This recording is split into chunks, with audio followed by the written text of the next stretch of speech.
Tirana përballet prej kohësh me problemin e mbetjeve, koshave të mbushur erën e rënd, por edhe me shpenzimet për pastrimin që rriten nga viti në vit.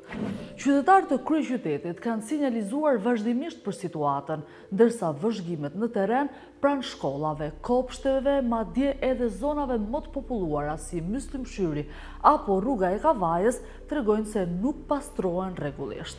Ajo që të çudit më tepërmi është ndotja rritet paralelisht me fondet. Vetëm nga viti 2024 në 2025 buxheti për menaxhimin e mbetjeve në Bashkinë e Tiranës u rrit me rreth 340 milion lekë, ndërsa krahasuar me vitin 2020 shpenzimet janë dyfishuar. Megjithatë, cilësia e shërbimit nuk është përmirësuar.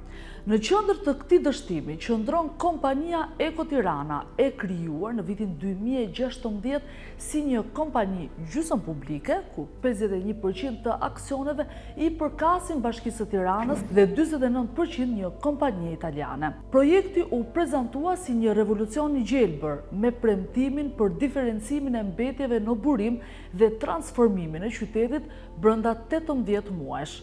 Premtim që nuk u realizua kurrë. Sot Eko Tirana mbulon vetëm rreth 1/4 e territorit të qytetit, ndërsa diferencimi i mbetjeve nuk zbatohet.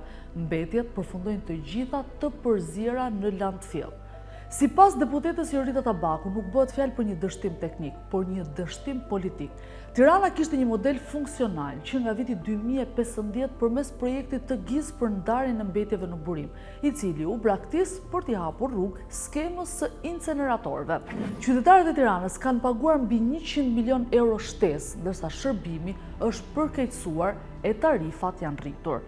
Situata është alarmante në zonën e Sharrës, ku landfilli ndodhet pranë varrezave. Punonjësit na kanë treguar se prej vitesh në vend të dheut nga toka dalin mbetje. Ndërsa shumë qytete europiane riciklojnë mbi 60% të mbetjeve, Tirana vijon t'i gropos ato. Me to groposen edhe përgjegjësia, por me një kosto shumë të lartë për qytetarët.